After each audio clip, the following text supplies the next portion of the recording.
بسم اللہ الرحمن الرحیم۔ السلام علیکم۔ دی اردو اسلامک ٹیچر کے پیارے ناظرین، خواتین و حضرات، آج میں آپ کو سورۃ کوثر جو ہے اس کا خاص وظیفہ آپ کو بتاؤں گا۔ میری بہن اور بھائیوں، سورۃ کوثر جو ہے یہ قرآن پاک کے 30ویں پارے میں ہے۔ اس سورہ کو پڑھنے کے بہت سے فائدے ہیں۔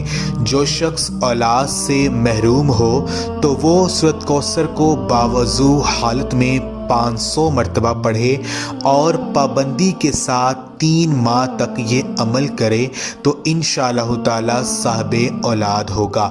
اگر سورۃ کوثر کو 1000 بار اول اور آخر 11 بار درود پاک کے ساتھ اگر اس کو پڑھا جائے اس نیت سے کہ حضور پاک صلی اللہ علیہ وسلم کی زیارت ہوگی، تو انشاءاللہ تعالی آپ اس زیارت سے جو ہے وہ فیض یاب ہوں گے۔ اگر گھر میں کسی دشمن نے جادو دفن کیا ہو تو سورۃ الکوثر کے ورد سے جادو دفن کرنے کی جو جگہ ہے وہ معلوم ہو جائے گی اور جادو کا جو اثر ہے وہ بھی ختم ہو جائے گا۔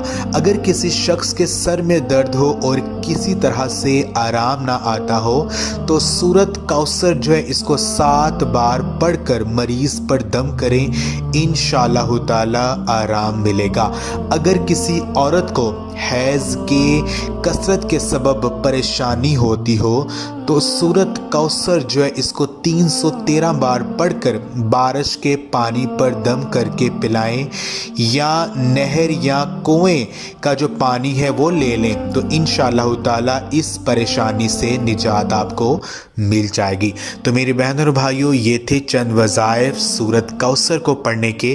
تو اگر آپ کو ہماری یہ آج کی ویڈیو پسند آئی ہے، اس کو لائک کریں اور ہمارے چینل دی اردو اسلامک ٹیچر کو لازمی سبسکرائب کریں۔ جزاک اللہ۔